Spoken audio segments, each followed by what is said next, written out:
အောင်မြင်နေတဲ့အမျိုးသားတိုင်းရဲ့နောက်ကမှာအမျိုးသမီးတူရှိပါတယ်။တချို့မျိုးသားတွေအတွက်အဲ့ဒီအမျိုးသမီးဟာသူတို့ရဲ့လက်တွဲပေါ်ဖြစ်နိုင်ပေမဲ့တချို့အတွက်တော့အမေဖြစ်နေတတ်ပါတယ်။ရန်နဒိုအတွက်လည်းသူ့ရဲ့အမေဟာသူခုလိုအောင်မြင်နေတဲ့အကြောင်းရင်းတွေရဲ့စတင်ရာဖြစ်ခဲ့ပါတယ်။ရန်နဒိုရဲ့မိခင်မာရီယာရဲ့ပေးဆက်မှုကြောင့်အားလုံးသိကြပြီးဖြစ်တဲ့အတွက်ဒီဗီဒီယိုထဲမှာတော့ရန်နဒိုကိုပြုစုပြောထောင်ပေးခဲ့တဲ့မိခင်တယောက်စီကနေကျွန်တော်တို့ဘာတွေလေးလာတင်ယူလို့ရလဲဆိုတဲ့အကြောင်းအရာကိုဒီနေ့ကမ္ဘာအမေများနဲ့အထိမ်းအမှတ်နေမှာဂုဏ်ပြုမျှဝေပေးလိုက်ပါတယ်။နံပါတ်1တမားရီမိခင်တို့ဖြစ်တဲ့အမြဲတည်ရှိခြင်းအားလုံးသိကြတဲ့အတိုင်းရန်နဒိုရဲ့မိခင်မာရီယာဒိုလရီဟာအရက်ဆွဲနေတဲ့ရှေ့တန်းစစ်ပင်ခင်မိုးတဲ့နဲ့သားသမီးလေးယောက်တို့ရဲ့နေ့စဉ်စားဝတ်နေရေးပြဿနာကိုတာဝန်ယူဖြေရှင်းပေးခဲ့တဲ့အားကားမိခင်မှာ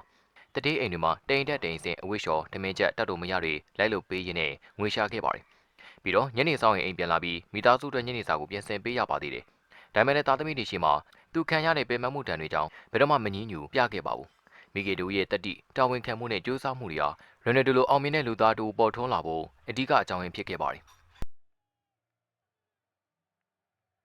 နံပါတ်၄သားသမီးပေါ်ယုံကြည်မှုနဲ့အားထားမှု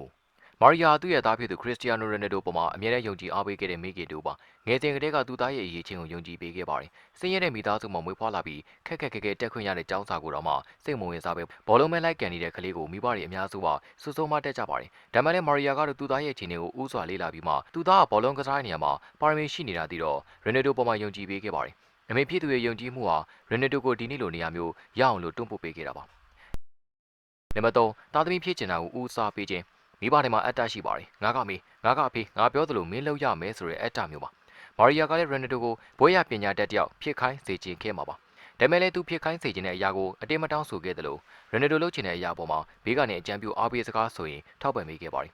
ရန်နဒိုအသက်17နှစ်အရွယ်မှာပေါ်တူဂီကျိုးမကြီးမှာရှိတဲ့ Sporting Lisbon အသင်းကြီးစီကိုခြေစစ်ပွဲခံယူဖို့အခွင့်ကြုံလာတဲ့အခါမှာဖခင်ပြည်သူဟိုစေးတင်းကသူသားအသက်ငယ်လို့သေးတာကြောင့်ဆုံးဖြတ်ချက်ချဖို့တူဝီနေခဲ့ပေမဲ့မော်ရီယာကတော့သူသားကအစင်သင့်ပဲလို့ပြောလိုက်တာနဲ့ရက်ဆိုတဲ့ဆုံးဖြတ်ချက်ကိုချပေးခဲ့ပါတယ်။ပြီးတော့ရန်နဒိုအသက်18နှစ်အရွယ်မှာအင်္ဂလန်နယ်မြေကြီးကလပ်မန်ချက်စတာယူနိုက်တက်အသင်းစီပြောင်းရွှေ့ဖို့ဖြစ်လာတော့မော်ရီယာသူသားဖြစ်သူကိုစိတ်မချဖြစ်ခဲ့ပါတယ်။ဒါမဲ့လည်းရန်နဒိုကသူဟာကဘာကြီးတဲ့ပြန်တမ်းဖို့အစင်သင့်ဖြစ်နေပြီမို့သူ့တောင်ပံကိုရိုက်မချိုးလိုက်ပါနဲ့အမေလို့မော်ရီယာကိုပြောလိုက်တာကြောင့်နိုင်ငံရဲ့ချားစီကိုတွားကစားဖို့ရန်နဒိုအားခွင့်ပြုပေးခဲ့ပါတယ်။ဒါကလေးတွေပေါ်မှာမိမိစိတ်ကြိုက်ချဲလေတက်လုံးနဲ့မိဘတွေအနေနဲ့မော်ရီယာထံမှတင်ယူရမယ့်အရာဖြစ်ပါတယ်။နံပါတ်4မိခင်မြတ်တာစိတ်ကြီးမားခြင်းဒီအချက်ဟာရန်နဒိုရဲ့မိခင်မာရီယာစီကနေတင်ယူလို့ရတဲ့အရေးကြီးဆုံးနဲ့အဓိကအကျဆုံးချက်ပါအားလုံးသိကြတဲ့အတိုင်းမာရီယာဟာရန်နဒိုကိုမလိုချင်ခဲ့ပါဘူးသူတို့ဘွားကခက်ခဲဆင်းရဲလွန်းတာကြောင့်ကလေးထက်မရဖို့မာရီယာတယောက်မျိုးမျိုးကြိုးစားခဲ့ပါတယ်ကလေးဖျက်ချဖို့လည်းကြိုးစားခဲ့ပေမဲ့နောက်ဆုံးမှာတော့မိခင်မြတ်တာစိတ်ကြီးမားမှုကပဲသူ့ကိုအနိုင်ယူခဲ့ပါတယ်ရန်နဒိုဖြစ်လာမယ့်ကလေးကိုမွေးဖွားဖို့ဆုံးဖြတ်လိုက်တာပါသူ့ဘဝမှာသူချခဲ့တဲ့များဆုံးဖြတ်ချက်တွေထဲမှာဒီဆုံးဖြတ်ချက်ကအကောင်းဆုံးလို့နောက်ပိုင်းမှာတော့မာရီယာဝန်ခံခဲ့ပါတယ်သူပြောခဲ့တာကအဲ့ဒီနေ့တကွာငါလုံးမဲ့ຢာကဒီကဘာကြီးရဲ့အထင်ကရဖြစ်ဆုံးຢာတစ်ခုကိုဆုံးရှုံးစေမဲ့ຢာဖြစ်လာနိုင်တယ်ဆိုတာပါဒီကနေ့ကျွန်တော်တို့ပတ်ဝန်းကျင်မှာအကြောင်းရင်းမျိုးမျိုးကြောင့်ကိုဝင်ဖျက်ချခံခဲ့ရတဲ့ကဘာတဝမ်းကကလေးတွေထဲမှာရန်နဒိုလိုဖြစ်လာနိုင်တဲ့ပုံကူမျိုးဘယ်နည်းတော့ပါသွားပြီလေကျွန်တော်မသိပါဘူးဒါကြောင့်ဒီအချက်ကိုကျွန်တော်တို့အဓိကအချက်လိုပဲရည်ညွှန်းရခြင်းဖြစ်ပါတယ်ဆိုတော့ဒီအကြောင်းအရာတွေဘောလုံးလောကမှာတာမကကဘာကြီးပေါ်မှာလွှမ်းမိုးမှုရှိဆုံးပုံကိုယ်တွေကတအိုးဖြစ်လာမယ့်ခရစ္စတီယာနိုရိုနယ်ဒိုကိုမွေးဖွားပြုစုပြောထောင်ပေးခဲ့တဲ့